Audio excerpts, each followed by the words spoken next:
الحمد لله رب العالمين الصلاة والسلام على خاتم النبيين وعلى آله وصحبه أجمعين أما بعد فأعوذ بالله من الشيطان الرجيم بسم الله الرحمن الرحيم قال الله تعالى في سورة النحل وَلَقَدْ نَعْلَمُ أَنَّهُمْ يَقُولُونَ إِنَّمَا يُعَلِّمُهُ بَشَرٌ لِسَانُ الَّذِي يُلْحِدُونَ إِلَيْهِ أَعْجَمِيٌّ وَهَذَا لِسَانٌ عَرَبِيٌّ مُبِينٌ. Translation. And we certainly know that they say it is only a human being who teaches him that to whom they refer is non-Arab or foreign language.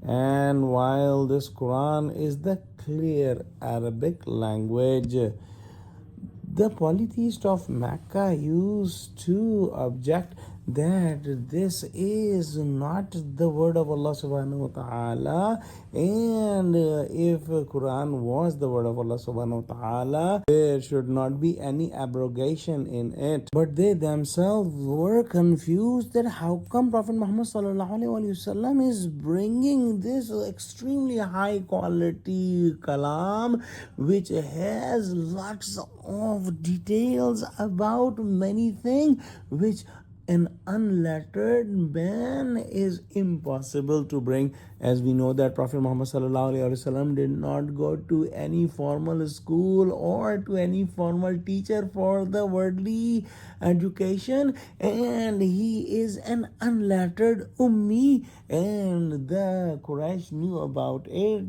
that he lived 40 years in the community and he never said any poetry or he never touched any book or he never wrote anything. How come he is bringing such a high standard book now? Quran that had such a high level of information, including details about the universe, about the laws of nature, about the commandments, about the points of society improvement, about philosophy, and also the highest level of Arabic literature and the guidance and the laws. When they realize that we cannot say that this is the word of Prophet Muhammad sallallahu alaihi wasallam himself, they had to say that some other man who has lots of knowledge is teaching Prophet Muhammad sallallahu alaihi wasallam these words, and Prophet Muhammad sallallahu alaihi wasallam is telling these words to everyone. However, they used to relate to different slaves, that some of them were Jews, some of them were Christian.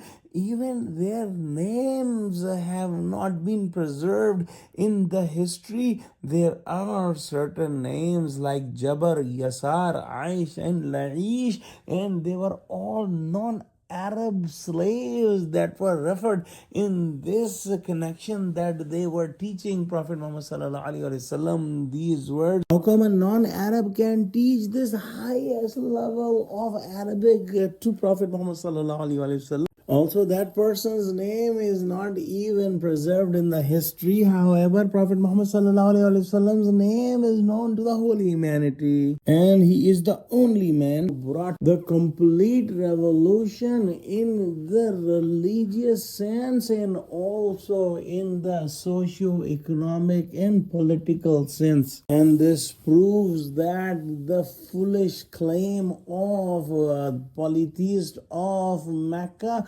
was very weak, that any other man taught Prophet Muhammad sallallahu alaihi wasallam this book. Somebody did teach Prophet Muhammad sallallahu alaihi wasallam this book, but that was no other than Allah subhanahu wa ta'ala himself. And this is the reason that despite of lots of challenges in Quran to make a text like Quran, nobody has done it since then.